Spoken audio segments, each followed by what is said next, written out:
We've been lucky enough to call this place our home now for 3 years. Learning its little secrets and hidden treasures, Portugal has felt more than just a place to live for us.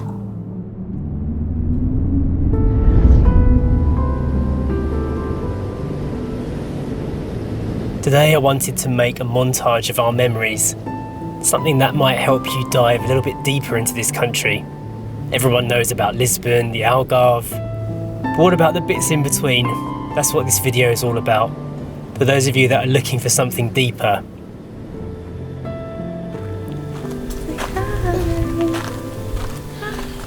The places that don't normally turn up on the maps. My heart lives somewhere up in the clouds. I love mountains. So when we first started looking into where we should live in Portugal, naturally some of the highest altitudes were top on our radar.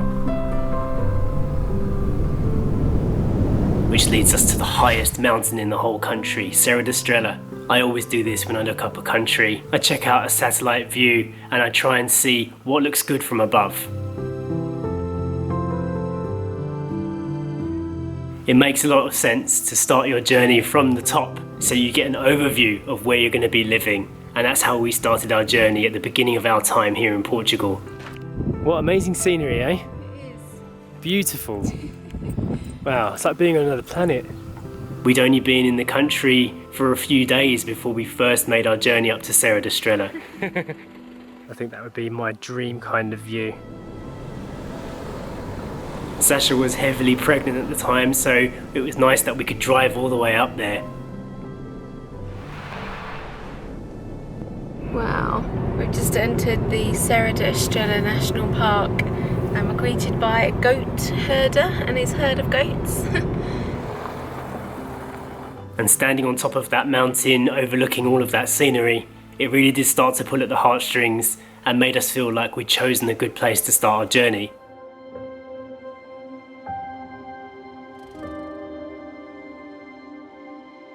Not long after our daughter Story was born, we decided we had to go straight back up there.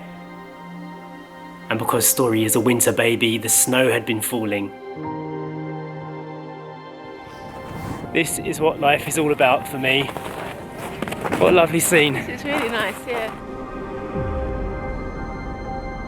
You having a moment? Yeah. Moment, Story moment.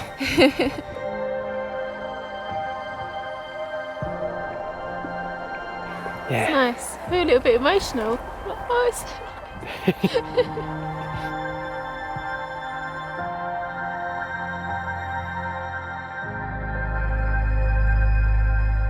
Alright, you, bubble mouth. Give me some food and head off. Yes? So we got to see those magical mountains blanketed in a carpet of snow.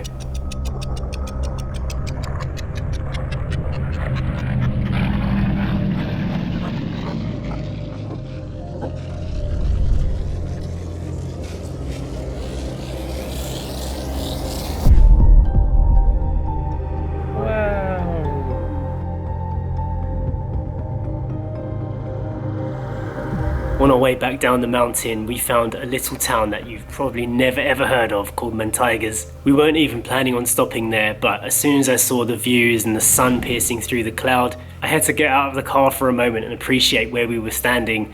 I was watching all of the people going about their lives down below, thinking this place has existed forever, and yet I've never heard of it. Little orange roofs dotted throughout the hills. If you're passing through the Serra da Estrela National Park, it's a beautiful place to have a look at. It feels like a proper local find. I know many of you guys have been following our journey for a long time, so you're very likely to know about the Passaco forest. Again, this is a location that doesn't really turn up on any tourist radar, and yet it is so beautiful.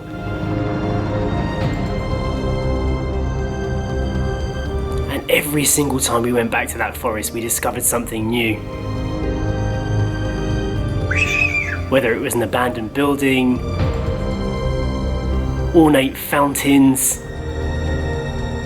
360-degree views of the beautiful landscape around in the mountains.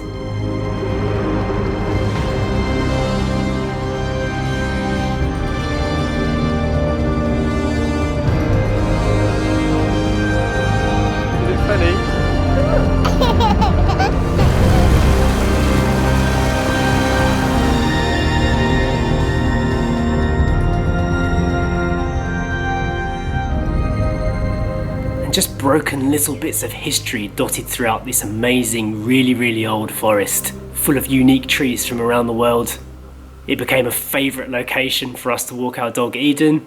If you venture in by foot, it's free entry. Make sure you check out the Basako Forest and the Basako Palace. Don't flap on me. Now you've probably got the impression by now that we love dramatic scenery.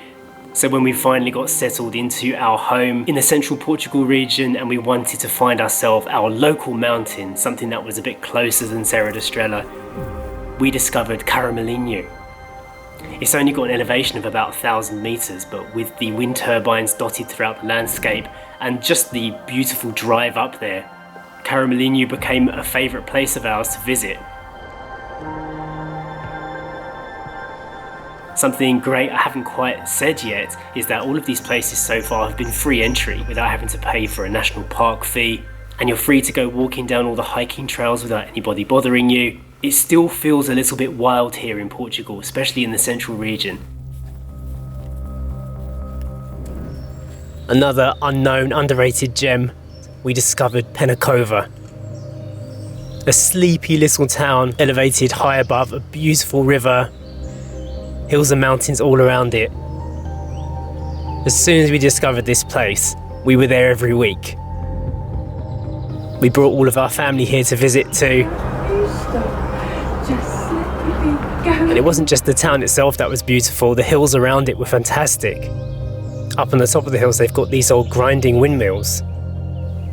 Used to be used to make flour, and now some of them have been turned into little living spaces, but most of them are left abandoned.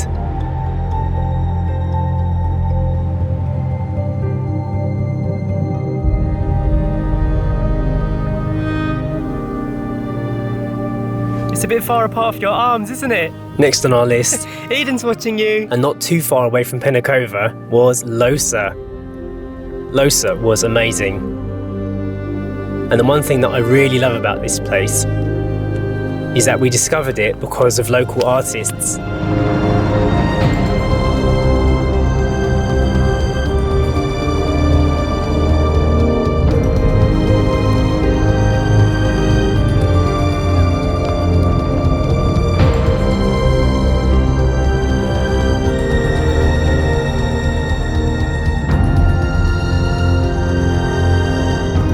A bunch of creatives got together and decided to approach their town council and see if they could put their town on the map by placing little natural looking art installations around the hills, publishing it on the internet, and then there we were, attracted by the idea of having the perfect picture on the swing. It really was such a simple idea.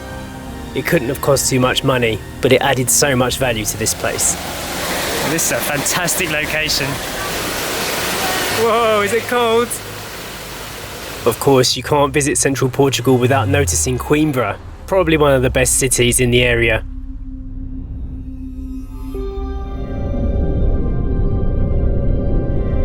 When you look at a map of Portugal, it's smack in the middle, and yet not many people make the effort to go and see it. Our home was only about 40 minutes from here, so we got to visit quite often. And it's always going to remain close to our hearts because that's where Story was born. It's a beautiful city all year round.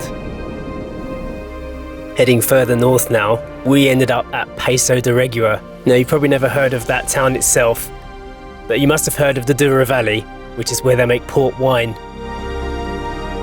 And wow, was this area fantastic. Grapevines making terraces over the mountains, the Douro River snaking in between. We took Sasha's mum on a boat trip along the river. If you love dramatic scenery, this is the place to go. And stayed in a beautiful home overlooking the terraces. We'll always have fond memories of the Douro Valley.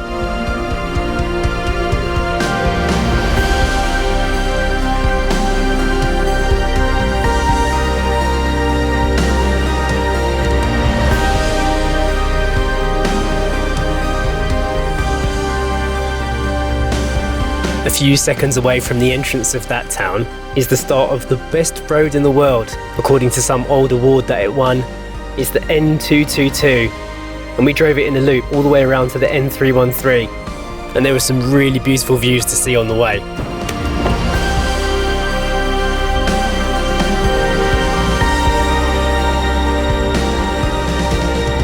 At the end of it, there's a very famous viewpoint called Mirador São Leonardo da Galafura. Wow, fantastic. And it's kind of the pinnacle point where you get to see a grand view over the Douro River. It's worth the drive up there in my mind. And then venturing even further north into the unknown, we discovered this little town called Mafamides. We went away for a break for our anniversary and we stayed in these little cabins called Tasco de Velado. There was no internet, no phones there. It felt like being off grid. Sat in a little valley at the end of a village. Just the sound of goats and their bells tinkling.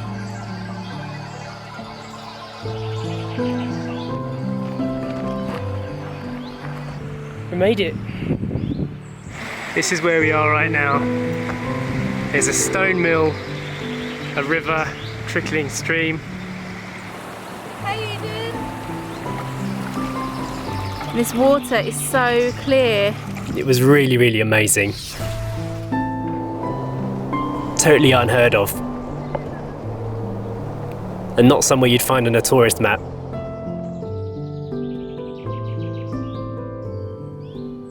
We haven't actually dedicated much time to exploring the east of Portugal, but there's a lot to see and do around there. We discovered this castle called Sotelha. It was listed on one of the most beautiful ancient villages in the country. It was amazing to walk around there. There are practically no tourists. Really beautiful scenery. Definitely a highlight location. And as we were leaving, we discovered a real secret. The abandoned radioactive hotel. Left disused years and years ago, this old building now sits derelict.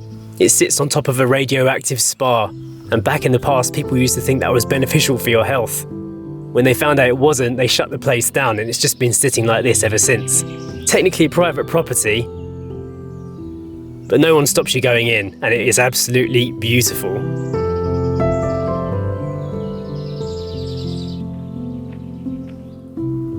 It has taken me weeks to find all the footage for this video. Trying to condense down 3 years of our travels into this short video has been a little bit intense. We've been focusing most of our talk at the moment around the central regions because that's where we started our journey. And I've got a couple more local secrets that pop up around Christmas time to share, one of which is called Cabeza. It's an artisan's Christmas village up in the hills of Serra da Estrela Natural Park. Round about December and January, the locals get together, put their skills to good use, and create products out of the materials they find nearby and sell them as bespoke Christmas gifts. There's music in the streets.